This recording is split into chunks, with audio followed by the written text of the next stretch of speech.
Happy Monday, everybody. It's August 11th. Welcome to Good Day in WA. I'm Jason Sewell. And I'm Mackenzie Holtzclaw. Here's what's coming up on today's show. We welcome our historian friend, Raffi Andonian. He's going to share the rich history and traditions behind back to school. You don't want to miss this nostalgic trip down memory lane.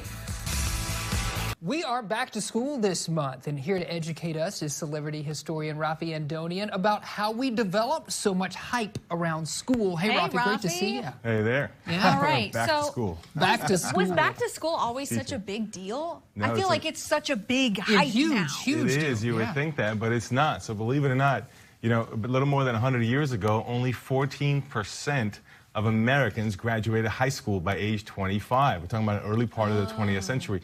Even in 1970, about 50 years ago, 50 plus years ago, you only had about 55% of Americans that graduated high school. So only about a half.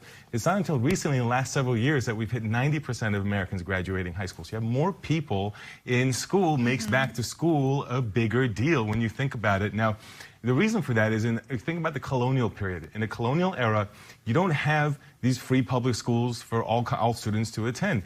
Education was kind of haphazard. You might have a tutor at home. You might have a schoolmaster that comes through town. You might go to a private school or through a church or something like that. Or how about apprenticing? You may not do an education the way we think of it, but maybe you go apprentice usually for 7 years under a trade of some sort to be able to kind of, you know, almost like an extended internship is how we might think about it. So you're learning that practice, right, in practice, whether it's a blacksmith or a shoemaker or something like that. So those are kind of what you're seeing, you know, in the colonial period. What changes this to start us on the path toward what, you know, we see as back to school is in the American Revolution. You see, the founding fathers thought very highly of education because they thought for a republic to survive, you have to have a good civic education and what they considered, what they would label virtue. And they thought this is how you would learn it through education. So they did certain things to support public education. You don't have the, you know, vast local schools the way that we think about it. But for example, federal government started to issue land grants, and that practice continued for a long time, well over a century after that, including establishing University of Arkansas later, past the era of the founding fathers, but through that practice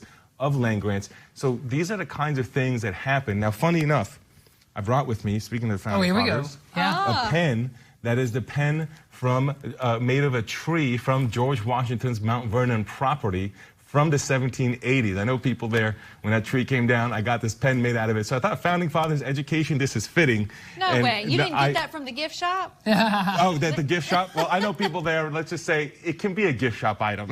Okay.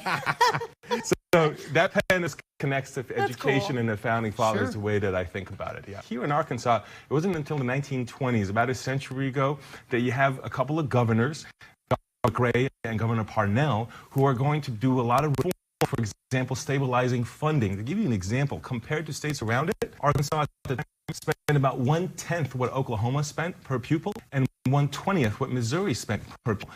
So these governors said, try to stabilize a funding source for public schools, and in addition to that, try to move away from one-room schoolhouses that were all over the state, because those are more challenging to learn when you're cross grades in the same room. It worked well, actually. In the 1920s, the rate of people enrolled in public schools in Arkansas more than doubled because of the work of these governors. So I would attribute a big growth spurt in the 1920s because of the governor's works that we're talking about in Arkansas, and of course, University of Arkansas right here in Fayetteville in the higher ed side, doing a lot of things as well. Those two things together in Arkansas are what, you know, bring it together here. Yeah, like why do you think reading and writing became so important?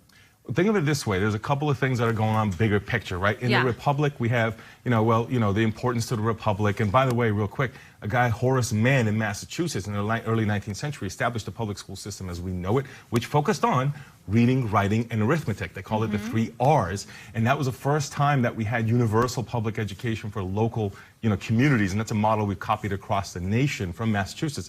But bigger picture than that, I would go back to the printing press.